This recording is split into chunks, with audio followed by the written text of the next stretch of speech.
My first video on this channel featured a visit to the Classic Rock Show in Liverpool, which was uploaded on the 14th of February 2020, which is what started it all off. Good morning everybody, my name's Kev Berry. I've seen this production many times, which has been on tour at the beginning of each year now for over a decade. It is a production that I as a musician always inspires me. Like many of its fans, I love the iconic setlist that never fails to impress. The sound and lighting are amazing, and the talent and skill of the artist is flawless in delivering note-for-note accuracy of each track performed. But for me personally, it is the overall experience that makes the Classic Rock Show very special, which is after all a celebration of great iconic music. But how is it all brought together?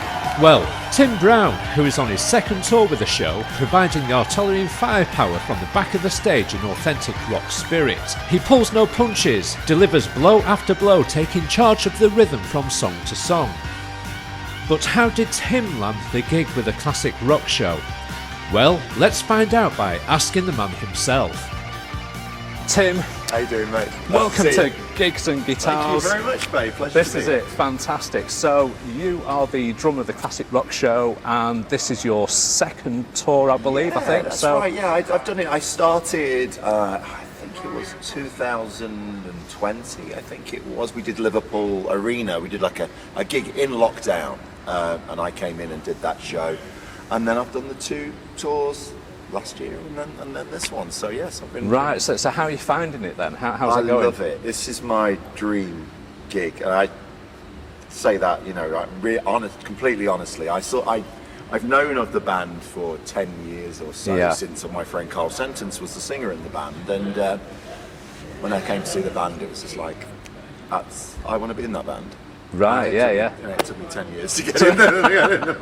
But here, you've made it. Yeah, and, I have, because I think for me, it's a case of I get to mimic all my favourite drummers. I get to play all of the parts, and you know, I'm kind of classic rock through and through. That's what I grew up with. That's what I love, and you know, that's what I want to do for the rest of my life. So this is a great situation. So. Oh, fantastic. Well, I'm glad you sort of got to where you want to be. I mean, it's taken like a decade to get there. So how did you get the door open? What opportunity was it? It really was a case of I've played with Wayne in many bands for probably the last 12 years, or it was 10 years.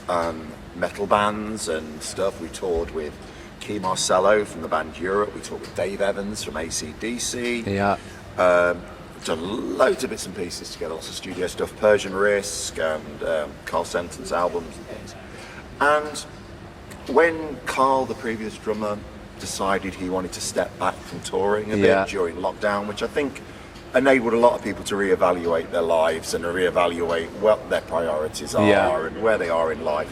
Carl being a bit younger than me, probably looking to lay down roots. And whereas with me, I've got a family, I've got kids, and I'm kind of different side of things. So when they asked me to do it, as soon as the door opened, I leapt in. Really. Right, because you thought, wow. So when you say sort of leapt in, when that door opened, how did you feel? Were you excited? Were you really excited? But I am really.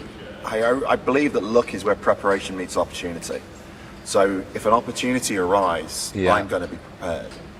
So when James asked me to do the gig, not only did I know the gig, I knew the gig probably as well, if not better than anybody else who was on there in the session. Right. Because of preparation. I really prepare. I may look like I'm, you know, a buffoon up there on stage and throwing the sticks around and having a laugh, but I really try to put in my homework. So any opportunity, and I've done this ever since I played with Ainsley Lister and Don Airey and whatever. If an opportunity arises, it's not, I will not go into an audition learning 4 songs that they've asked me to learn. I will learn the entire back catalogue. And that's always been my perspective on things. So I'm just generally kind of, I make sure I'm prepared. So from, say, like 2 years ago, you'll have gone back in time to the beginning of the Classic Rock Show and learned everything. I would go through all the songs that they had gone through, make sure, and to be honest with you, because I'm familiar with the genre, I would make sure that I knew most of them anyway, but it's then a case of going through and crossing the T's and dotting the I's and making sure that I've got all of the intricacies of the feels and the fills and everything else. So I kind of go to the nth degree on stuff. And like in preparation for this tour, I think myself, James and Wayne started talking in maybe September. Yeah. And at that point, then it becomes, that's the only stuff I'm going to listen to until the tour. I mean, to my preparation process. Right, so a bit like when Banks, it's on in the car, it's on at home, totally, it's on repeat. You know, I've got a lovely dog. I've got a greyhound, and I love walking the dog. And every time I'm out walking the dog, that's practice time. I practice a lot. I practice, 2 to 4 hours a day every day. Still, after playing for 40 years. And I just totally focus on what I'm going to do. Right, I think that's the way we've got to be as professionals. Everybody works for 8 hours a day or whatever doing a job. I think you've got to put in the preparation time. Got to put the time in, haven't you? Yeah. Well, I think that was evident in the sound check. Myself and Andy were sat at the back and we're just sat there listening, and we're listening to the Rush track, and you're picking up on the timing to make sure it's on course in terms of getting that song finished correctly. Yeah. And that's what it's all about. So obviously, you're pulling that together as being the drum section in terms of we need this right. I think a drummer is very similar to a goalkeeper in a football team. Yeah. That with a last line of defence, if we make a mistake, the ball's in the back of the net. Yeah. The bass player is the defenders. They're sitting in front. If they make a mistake, the drummer will pick it up. The guitar player's in the midfield. If they make a mistake, the bass player and the drummer pick it up. It's kind of like that, so I kind of feel a really big responsibility to make sure that I'm as prepared as I possibly can be, that's and focused as I can be. Yeah. And doing all that prep work allows me to behave like a lunatic and spin my sticks. Of course, and absolutely. Hit like I like to, because I've kind of put the time in. So. I think that comes down to, like I say, it's doing the homework, doing the prep, sticking the mileage in, and you can get into your muscle memory, and then you can sort of concentrate on enjoying the show and delivering a performance as well at the same time. So if you have to, it's like in any musical situation, your viewers have probably felt the same thing. If you think about something, you'll screw up. It just happens. It's like a self-fulfilling prophecy. How does the second verse go? You've forgotten the second verse straight away. Yeah. You don't think, you just do, and it's getting to that position, I think, with playing, that you don't have to think about the playing aspect of it. You're just in it. Yeah. I think of the brain like a computer, like a CPU usage on a computer. When you're a child, if you're learning to play an instrument, your brain capacity is probably up to 80 or 90% trying to learn an instrument. One thing goes wrong and you're completely buffered and you're screwed up. Yeah. When you get to be a great musician, like some of the great drummers and great guitar players that you guys worship and stuff, their CPU usage is probably at 5 to 10%, and they've got 90% to think about everything else. Yeah. And that's what prep is. That's the kind of what we strive for as musicians. That's why you can run around on stage. That's why you can put on a show, because you're not thinking about, I must hit that snare, I must do this, and then I've got this to do. It becomes a lot easier, and that's years of. And that's slogging. That's experience, approach, maturing, and all the rest of it. So in terms of, say, like the drumming kind of world, or the rhythm kind of world, who are your influences out there? I suppose from drumming, it would be John Bonham, Ian Pace, Jeff Porcaro from Toto. And a few other guys, but I am a frustrated guitar player. So most of my influences and most of my YouTube watching is watching guitar players. It really? Right. I love Paul Gilbert. I'm absolutely a massive Paul Gilbert fan. Brilliant. I love Steve Vai. I love Joe Satriani. My dream job was to play on Shrapnel Records recordings when I was younger. That's what I wanted to do. So I'm a frustrated guitar player. So why didn't you play guitar then? I do. You do? I do as well. Yeah. I've got a PRS at home and I play and I write my own material, but compared to these guys, I'm dreadful. So my next question naturally would be, would you ever be getting up at the Classic Rock show with a 6-stringed instrument and doing a bit, do you think? I think that there's enough people, because Jess plays guitar, Jesse plays guitar, obviously Pete and James are phenomenal guitar players, and they all play great. So if there was a need, if they needed me to, but I can't think of any situation where you'd need, my club-fisted kind of hands hitting an acoustic. Dear.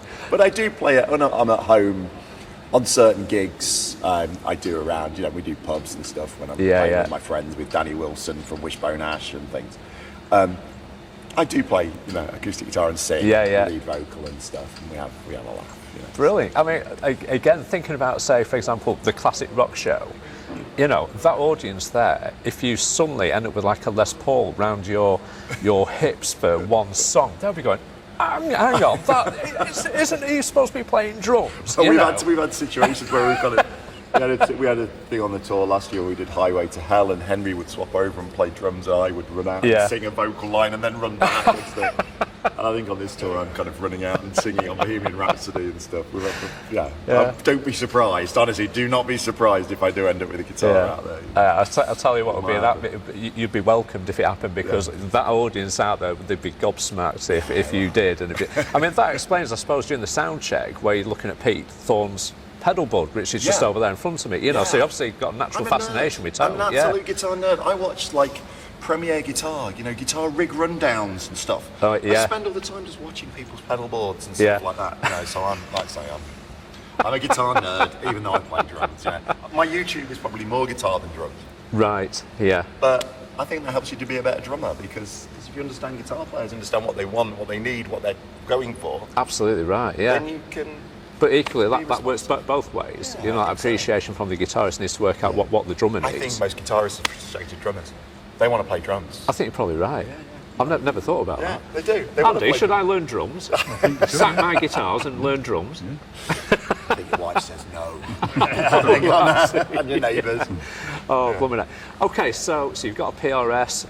In terms of, say, doing practice on that, you do your 4 hours a day on the drums. How much time do you afford to playing guitar then? Is it just as and when you can? As and when, because I kind of feel I use it really as songwriting instrument and to play, and I often have this kind of battle in my head that if I'm playing and writing songs and I'm not practicing drums, then I feel guilty that I'm not practicing drums, and it's hard sometimes. But I used to work in music shops when I was a kid, so that's how I learned to kind of play. I played bass as well, and I have a Fender Precision as well, and I love. I learned now. You have to show off everything and show the guitars and stuff off. So I kind of learned to play like that. So I suppose I've got better over the years, but it's kind of, I still rely on the stuff that I learned when I was, 18, 19 sort of thing. But I did GCSE music when I was at school, and I had to learn to play other instruments. So I had to learn to play the piano. I had to learn to play the guitar. So it's kind of, it's quite natural, but that's what I do. So. Right. So if you had the opportunity for playing, say, for example, rhythm, drums, whatever, for a particular artist, who would that artist be? Well, that is a difficult question. I've got a whole load of them in my bag over there. I've just not got them out yet.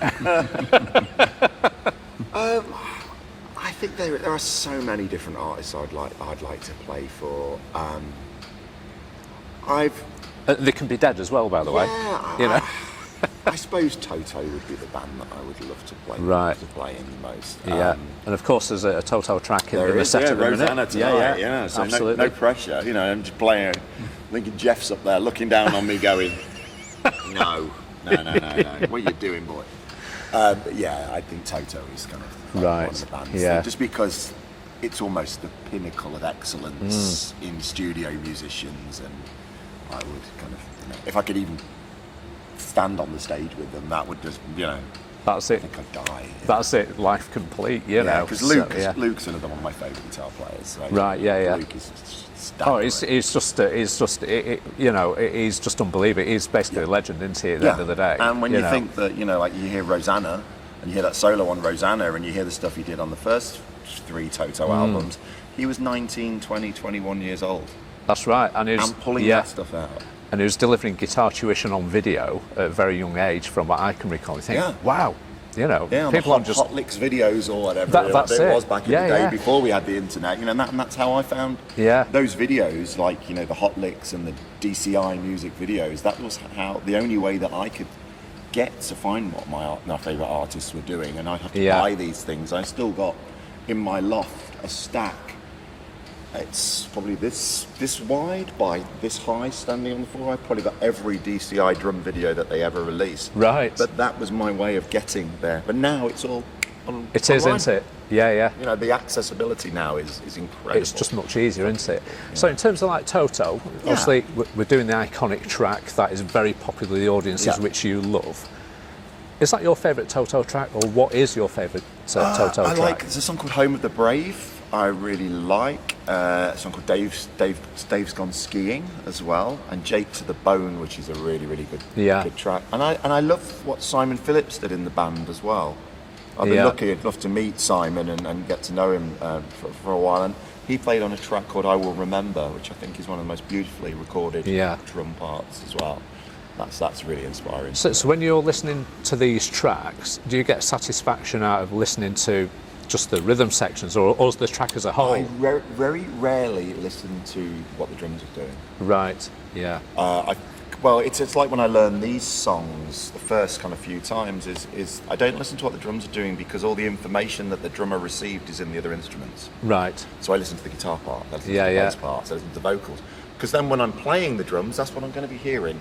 Yes. Yeah. You know, and then I'll go back and I'll detail stuff. But so I don't really focus too much in on the drums. I wouldn't say that I'm completely isolated on it. I listen to the whole thing as a band. Yeah. You know, because I play the other instruments as well. I want to know what else is going on there, and what's he responding to, and why is he playing this, and why is he playing that, you know. So it's interesting, because from the guitarist kind of point of view, I find myself not listening to the vocals too much, and I'm listening to, say for example, right, what's that guitarist doing there? How does that link in with the bass and the other sort of like the keys and things?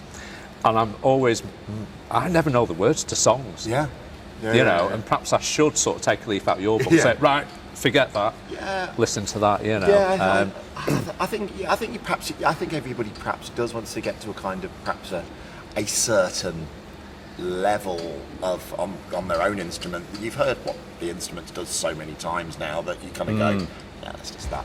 All right, so what everybody else is doing. And that's the kind of the way that you can approach things. But so all the information can be gained, I think, and gleaned from what everybody else is doing in those respects. So that's the way I do it. Okay, so we're like the first week into the tour. Got a few weeks sort of ongoing at the minute. So how are you finding it in terms of how's the band doing, in terms of workload and performance? It's been a hard first couple of weeks or 10 days or whatever we've been together for since we started rehearsals and then did the gigs. Physically, it's hard because we're playing for 6 to 8 hours a day in rehearsals. And it's a lot of rehearsing, and then sound checks become long because we're still rehearsing the tunes up.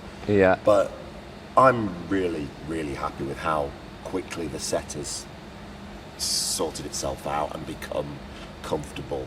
I think we're in a really good place now. Gig 4 of 39, I think we're in, 4 gigs down and 39 to go or whatever it is. I think we're in an incredibly good position.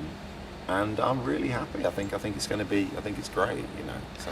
Well, from where I was sat last night, it was great. And like you say, it's so soon in the tour. It was just great. It's just a great vibe. I spent a bit of time last night just doing a little bit of filming, but I was more concentrating on the reaction of the audience, because it's these people that you guys are trying to basically make happy, give them a memorable night out, you know. Absolutely. And the audience reaction last night was, it's just brilliant. And the venue here at the Liverpool Philharmonic, you can't get a better venue than this, can you really? It's great. Well, you can. It's called the Democrat Hall in Leicester, which is the Mecca centre of the universe, which we're playing on Tuesday. But yeah, the Liverpool Philharmonic is nice. It's a great venue, very iconic. Obviously, like the people who have graced this stage. Wow, you know. This is really good. Fantastic.